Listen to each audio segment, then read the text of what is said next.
అందరికీ నమస్కారం అండి. ఈనాటి నా దిల్సే విత్ మీ అంజలి కార్యక్రమంలో నాతో పాటు ఉన్నది మై స్పెషల్ గెస్ట్ అమ్మ ఆత్మానందని గారు విత్ మీ రైట్ నౌ. ముందైతే అమ్మగారికి వెల్కమ్ చెప్పేద్దాం. అమ్మ నమస్కారం అండి. నమస్తే. మిమ్మల్ని ఎంట్రీ చేయాలని అనుకున్నప్పుడు, అసలు మీ గురించి తెలుసుకోవాలి అని అనుకున్నప్పుడు మీ వీడియోలన్నీ చూస్తూ ఉన్నాను గత 6 నెలలుగా. యాక్చువల్లీ అనిపించింది ఏంటంటే, అలా ఏదో చేసేయాలని అనుకుంటే ఇలా చేసేయలేము, కొంత ప్రిపరేషన్ అవసరం డెఫినెట్గా అని అనుకున్నాను. మిమ్మల్ని కలవడం చాలా సంతోషంగా ఉంది. ఋషులు మహామహులు అందరూ చెప్పేది ఏంటంటే, ఎవరు ఏది చేసినా కూడా మోక్షం కోసమే చేస్తారు అని అంటారు. అన్నింటికన్నా మించి మనం ఒకసారి పెళ్ళి అయిన తర్వాత ఆ వ్యక్తి ఎప్పుడైతే పెళ్లి చేసుకుని గృహస్థాశ్రమంలోనికి ఎంటర్ అవుతారో, ఆ గృహస్థాశ్రమ ధర్మాన్ని కరెక్ట్గా నిర్వర్తిస్తే చాలు వాళ్ళకి ఆటోమేటిక్గా మోక్షం వస్తుంది అనేది చాలాసార్లు విన్నాను. నేను వాళ్ళు వెళ్ళి ప్రవచనాలు చెప్పగా విన్నాను. కానీ మరి మీరు గృహస్థాశ్రమంలోనే ఉంటూ మళ్ళీ సుషుమ్న క్రియ అనే దాంట్లోకి ఎందుకు రావడం జరిగింది, మీకు ఎందుకు రావాలనిపించింది అని అంటే ఏం చెప్తారు? అంటే నాకు ఇప్పుడు నా ఆధ్యాత్మిక ప్రయాణం చూసిన తర్వాత ఏమనిపిస్తుందంటే, మన జీవితంలో భరించలేని దుఃఖం కలిగినప్పుడు, ఎందుకంటే మా అమ్మగారు శరీరాన్ని వదిలిపెట్టేసినప్పుడు నాకు కలిగిన దుఃఖంతో అంతర్మదనం అన్నది మొదలైందనమాట. అంటే ఈ ప్రపంచంలో పొందాల్సింది ఏది, ఒక సగటు మనిషి ఏమేమి పొందాలనుకుంటారో అదంతా నేను పొందేశాను. ఇంకా ప్రత్యేకించి నేను ఉండి పొందవలసింది ఏంటి అన్నట్టు అంతర్మదనం స్టార్ట్ అయిందండి. మా అమ్మగారితో అటాచ్మెంట్ నాకు చాలా ఉండేది. అంటే దేవుడు మా అమ్మలా ఉంటారేమో. ఎందుకంటే మా చిన్నప్పటి నుంచి మేము నిద్ర లేచే టయానికి పూజ గదిలో నుంచి ఆవిడ ఆ మంత్రాలు చదవడము, ఉపవాసాలు ఉండడము, ప్రతిరోజు 3 గంటలు పూజ చేయడము. ఇప్పుడు ఈక్వల్గా మమ్మల్ని ఎలా చూస్తారో పనమ్మాయి వాళ్ళ పిల్లల్ని కూడా ఈక్వల్గా అలానే చూసేవాళ్ళు. కాబట్టి ఎక్కడ కూడా వాళ్ళలో భేదభావం లేదు. అటువంటి ఉన్నతమైన వ్యక్తికి భగవంతుడు క్యాన్సర్ ఇవ్వడం ఏంటి అదే అన్నది నాకు ఒకలాంటి విరక్తి భావం. అప్పుడు మా అమ్మగారి ఆత్మ ఈ బ్రహ్మాండంలో ఎక్కడో ఉంటుంది. కాబట్టి ఆ ఆత్మనితో నేను అనుసంధానం చెందాలి. అది కూడా భగవంతుని యొక్క అనుగ్రహము, అలాంటి ఆలోచనలు రావడం కూడా.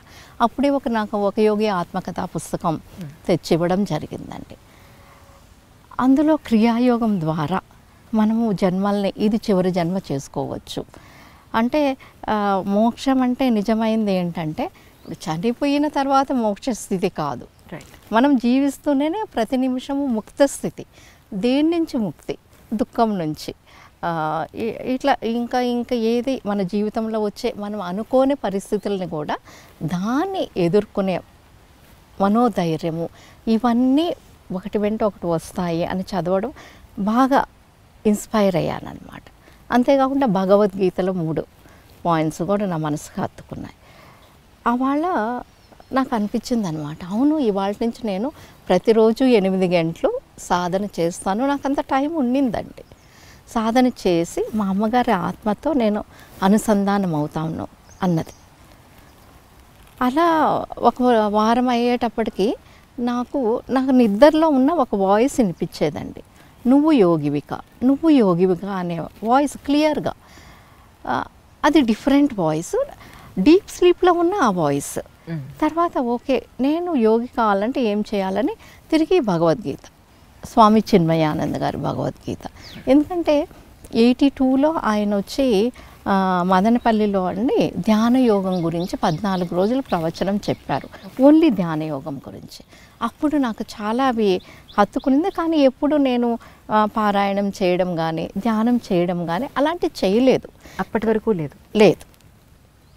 ఆఫ్టర్ 10 years ఈ మా అమ్మగారు శరీరాన్ని వదిలిపెట్టిన తర్వాతనే నాకు ఇలాంటివి. మా అమ్మగారు శరీరాన్ని వదిలిపెట్టేదానికి 6 నెలల ముందర నుంచి అండి ఒక మంచి సువాసనలు అన్నమాట. అది నేను వర్ణించలేను. నేను ఎప్పుడు అట్లాంటి సువాసనలు ఆస్వాదించింది కూడా లేదు. కరెక్ట్గా 5:30, 5:30 ప్రాంతంలో ఇల్లంతా. కానీ ఇంకెవరిని అడిగినా ఇంట్లో ఎవరు మాకు వస్తుంది అని చెప్పేవాళ్ళు కాదు. కానీ ఒక 5 నిమిషాలకి దాన్ని ఆస్వాదించినప్పుడు కరెక్ట్గా డీప్ మెడిటేటివ్ స్టేట్లో, అది మెడిటేషన్ అని కూడా నాకు తెలియదు. అలా ఒక 6 నెలలు అండి. ఏ రోజైతే మా అమ్మగారు శరీరాన్ని వదిలిపెట్టేశారో ఆ రోజు నుంచి ఆ స్మెల్ రావటం ఆగిపోయింది. చాలా అంటే కొన్ని ఇలాంటివి జరుగుతాయా అన్నవి ఎప్పుడు మనము విని ఉండము, చూసి ఉండము. అన్లెస్ మనం ఎక్స్పీరియన్స్ అయితే, అనుభవ జ్ఞానము అయినప్పుడు మాత్రమే ఓ ఇలాంటివి కూడా జరుగుతాయి, ఇప్పుడు కూడా జరుగుతాయి అని అనిపించింది అనమాట. చాలా విచిత్రం అనిపించిందండి. యాక్చువల్గా ఎలా డిజైన్ చేసుకునేదాన్ని అంటే, ఆ టయానికి నేను ఎక్కడికి వెళ్ళేదాన్ని కానీ ఎప్పుడు చెప్పేదాన్ని నన్ను డిస్టర్బ్ చేయొద్దండి 5:30 to 7 వరకు ఈవినింగ్ అని. ఎందుకంటే I use to wait for that smell కోసం. సాయంత్రం పూట అండి, సాయంత్రం పూట 5:30 నుంచి 5:40 నుంచి 7 లోపల అంతే. మళ్ళా అది మేబీ నేను దానికి పెట్టుకునే పేరు డివైన్ స్మెల్. ఓకే. అలా మొదలయ్యి అట్లా సాధన 12 ఏళ్ళు 8 అవర్స్ సాధన చేశానండి. ఈ లోపల చిన్న వయసులో నాకు ఏదైతే ప్రతి ఒక్కరికి ఉంటాయి కదండి ఆధ్యాత్మికమైన సంశయాలు, వాటికి అన్నిటికీ ఆన్సర్స్ నాకు ఆ ధ్యానంలోనే దొరికేశాయి. తర్వాత ఇప్పుడు ఏదైతే నేను చెప్తున్నానో, అందరికీ పంచుతున్నానో సుషుమ్న క్రియాయోగం అని, ఆ గురువు గారు బాబాజీ గారు, వాళ్ళ గురువు గారైన భోగ్ సిద్ధర్ గారు ఇప్పుడు మిమ్మల్ని ఎంత క్లియర్గా చూస్తున్నాను అంత క్లియర్గా కనిపించి ఈ పద్ధతినిచ్చి ఇది నువ్వు ప్రపంచవ్యాప్తం చేయమని చెప్పారనమాట. ఇప్పటి కాలమాన పరిస్థితులకి అనుగుణంగా ఈ క్రియాయోగాన్ని సుషుమ్న క్రియాయోగంగా డిజైన్ చేసాము అని. అంటే మీకు 2 గురువులు మీ కల్లోకి వచ్చి కళలో కాదండి, నేను ప్రతిరోజు ధ్యాన సాధన బ్రహ్మముహూర్తంలో 3 నుంచి 6 వరకు చేస్తాను కదండి, ఆ టైంలో కనిపించారనమాట. Right right. సో మిమ్మల్ని ఒక సాధనగా ఎంచుకున్నారు అంతే అండి. కానీ ఆ టైంలో మీకు అనిపించిన ఫీలింగ్ ఏంటమ్మా? వారు వచ్చారు మీరు సాధనలో ఉన్నప్పుడు. అవునండి, ఇది చెప్పారు. నాకు వెంటనే నాకేమనిపించిందంటే, నేను మామూలు సామాన్యమైన ఒక గృహిణిని, చిన్న వయసు నుంచి కూడా పెద్దగా నేను ఐఎమ్ ఇంట్రోవర్ట్. ఇప్పుడు బంధువులు వచ్చినా కూడా బాగున్నారండి అని అడిగేసి నా గదిలోకి వెళ్ళిపోయేదాన్ని, అంత షై టైప్ అనమాట. అట్లాంటిది నేను ఈ విశ్వకార్యం చేయగలనా, ప్రపంచవ్యాప్తం ఇది చేయగలనా అనే ఆ థాట్ నాకు వచ్చిన వెంటనే వాళ్ళు ఏమన్నారంటే, ప్రతి పౌర్ణమికి దీనికి ఎవరినైతే మేము చూస్ చేసుకున్నామో ప్రతి పౌర్ణమికి వస్తారు వాళ్ళు, వచ్చి మీతో కనెక్ట్ అవుతారు, వాళ్ళు లబ్ధి పొందుతారు, లబ్ధి పొందిన తర్వాత వాళ్ళు మేము ఈ ధ్యాన ప్రచారం చేస్తాను అని కనెక్ట్ అవుతారు అనండి. మీతోనే మొదలైందేమో అనుకోవచ్చు. ఈ సుషుమ్న క్రియాయోగం మాత్రం నాతోనే మొదలైందని చెప్పుకోవాలి. కానీ అన్ని గంటల పాటు మీరు ధ్యానంలో ఉన్నప్పుడు జనరల్గా కామన్ మెన్కి ఎన్నో డైవర్షన్స్ వస్తాయండి మెంటల్గా. అలా మేబీ అది కూడా గురువులే డిజైన్ చేశారేమో అండి. ఎందుకంటే నాకు అంత టైం ఉండేది. నాకు ఒకే బాబు అండి. బాబు చెన్నైలో చెల్లెలు గారి దగ్గర పెరిగాడు అనమాట. ఎందుకంటే ట్రాన్స్ఫర్స్ ఉంటుంటుంది, మేనేజర్గా చేసినప్పుడు ఎవ్రీ 2 years మా వారికి ట్రాన్స్ఫర్స్ అయ్యేదండి. కాబట్టి స్టడీస్ ఎఫెక్ట్ అవుతాయి.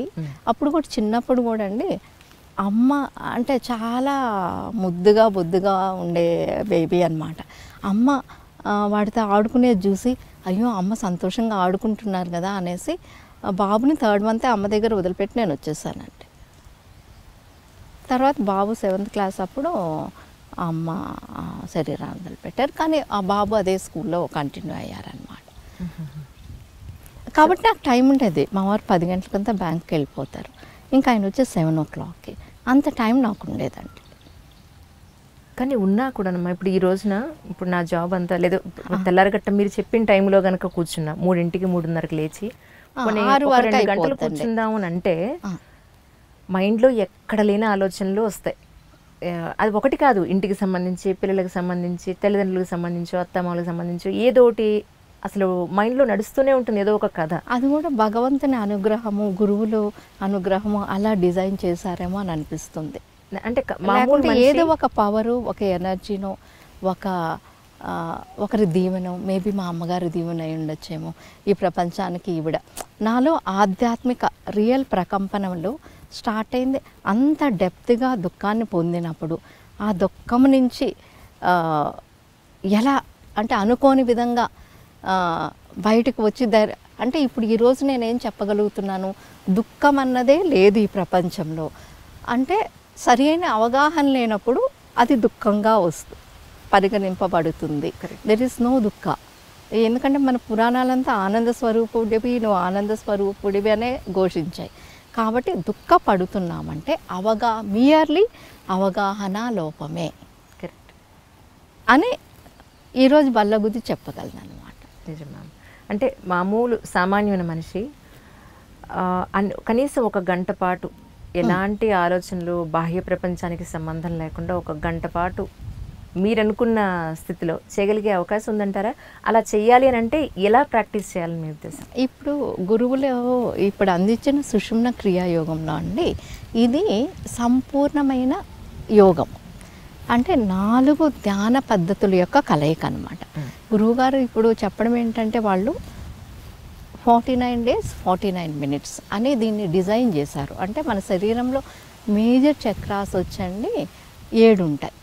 కాబట్టి బేస్డ్ ఆన్ 7 into 7 వచ్చి 49 నిమిషాలు చేసినట్లయితే ఇందులో ఓంకారాలు ఉంటాయి, దీర్ఘశ్వాసలు ఉంటుంది, యోగ ముద్ర ఉంటుంది, భ్రూమధ్యంలో దృష్టి. ఆ ఓంకారాన్ని నాభిస్థానం నుంచి చేస్తాము. మనం చెప్పే ఓంకారం వచ్చి దీర్ఘంగా ఉంటుంది. అది దీర్ఘంగా చేసినప్పుడు brain cells purely scientific method అండి ఇది. దీర్ఘశ్వాసలు కూడా నాభిస్థానం నుంచి నెమ్మదిగా తీసుకొని, గాలి తీసుకొని నెమ్మదిగా వదిలిపెట్టడం. దీన్ని భావశ్వాసలను కూడా అంటాం. ఎందుకంటే అవి తీసుకునేటప్పుడు మనకి ఏది కావాలన్నా మంచి క్వాలిటీసు, ఆధ్యాత్మికతను, ఆనందాన్ని, తృప్తిని, ఇవన్నీ మనం లోపలికి తీసుకుంటున్నాను అని. నిశ్వాస చేసేటప్పుడు మనకి ఏదైతే అనవసరమో దాన్ని నిశ్వాస ద్వారా వదిలిపెడుతున్నాను అనే భావన, అదండి చాలా ఇంపాక్ట్ క్రియేట్ చేస్తుంది. యాక్చువల్గా ఇప్పుడు 49 days 49 minutes చేసినప్పుడు నేను వాళ్ళని ఒక డైరీ రాసుకోండి అంటాను. చాలామంది చెప్పడం ఏంటంటే, అలా నిష్టగా 49 days 49 minutes చేసినప్పుడు మేము అసలు ఆల్టుగెదర్ డిఫరెంట్ పర్సన్ అని అనిపిస్తుంది మాకు. అంత మార్పు ఉంటుందండి నిజంగా? అంటే నేను చాలాసార్లు ట్రై చేశాను, ఒక 10 నిమిషాలు కూర్చుందామని, నా వల్ల కాలేదు. 21 minutes అన్న మన లైఫ్లో ఇప్పుడు కాదండి, ఇవాళ మొదలు పెడతాం. ఇప్పుడు శృతి కీర్తి గ్రేట్ డాన్సర్, ఒక 2000 ప్రోగ్రామ్స్ అమ్మాయి ఇచ్చింది. కానీ ఆ ఫస్ట్ ప్రోగ్రామ్కి ఎంత సాధన చేస్తుంది? కరెక్ట్. సాధన చేస్తే సాధించలేనిది ఈ ప్రపంచంలో ఏదీ లేదు కదండి. కరెక్ట్. కాబట్టి నేను అందరిని ఏమంటానంటే, మీరు భావదారిద్ర్యం ఇది నేను చేయగలనా అనే థాటే మీకు చక్కగా రేపు నేను ధ్యానంలో చేస్తాను. ఈరోజు 200 ఆలోచనలు వచ్చాయి, రేపు ఒక 2 తగ్గుతాయి. అట్లా చేస్తూ ఉంటే ఈ టెక్నిక్ డిజైన్ చేయబడింది ఎలాగంటే అండి, ఓంకారాలు, దీర్ఘశ్వాసలు ఈ ముద్ర ద్వారా వచ్చి ఆటోమేటిక్గా మీరు థాట్లెస్ స్టేట్లోకి వెళ్ళిపోతారనమాట. రైట్. అంటే ఇప్పుడు ఇది ధ్యానము అంటే అందరు ఇప్పుడు 49 minutes అందరూ ఏ ఒక్క ఆలోచన లేకుండా చాలా డీప్ సమాధి స్థితిలో ఉంటారా అని కాదండి. ఆలోచనకి మధ్య ఉండే గ్యాప్ పెరుగుతూ వస్తుందన్నమాట. ఆ గ్యాప్ 12 seconds ఉంటే అది ఒక ధారణ అని పిలువబడుతుంది. 12 సెకండ్ల కాలం అట్లా 12 సార్లు జరిగితే, అంటే ఆల్ టుగెదర్ ఈ 21 minutesలోనో 49 minutesలోనో మీరు 144 seconds ఆలోచన స్థితిలో ఉంటే దట్ కౌంట్స్ ఎస్ 1 క్రియాయోగ సిటీ. అలా ఈజీగా జరగదా చెప్పండి? కరెక్ట్ అండి. తర్వాత మెయిన్ థింగ్, మనకు ఆలోచన రాకుండా ఉండాలంటే సులభమైన మార్గం ఏంటంటే అండి, నేను ఒక ఆత్మను. ఇప్పుడు ధ్యానంలో మనం కూర్చునేటప్పుడు we are connecting with our soul. Yes. ఇప్పుడు మనము ఆత్మను అనుకుంటే ఏం ఆలోచన వస్తుందండి? ఆత్మకి ఏం ఆలోచన ఉంటుంది? ఓకే, శరీరానికే ఉంటుంది ఆలోచన. అంతే శరీరం అనుకుంటే శరీరానికి ఇప్పుడు అందరితోనూ కనెక్షన్ ఎలా వస్తుంది మనం శరీరం అనుకున్నప్పుడే. ఇప్పుడు మనము ఆత్మతో అనుసంధానం అవుతాం. మీరు ధ్యానం నుంచి బయటకు వచ్చిందే శరీరం అనుకోండి, ధ్యానంలో కూర్చునేటప్పుడు ఆత్మతో అనుసంధానం ఏ పని చేస్తున్నామో. ఇప్పుడు మీరు ఇంటర్వ్యూ చేస్తున్నారు, మీ దృష్టి అంతా ఇంటర్వ్యూ పైనే కదండి ఉంటుంది. 100% ఒక్కసారి సీట్లో కూర్చున్నాక ఇంకా ఇల్లు పిల్లలు ఇవేమి గుర్తుండవు అసలు, ఉండరు కదండి. మళ్ళీ సీట్లోంచి బయటకు వచ్చిన తర్వాతే. అంతే అండి. ఇప్పుడు నేను ధ్యానంలో కూర్చుంటే నాకు అలాగే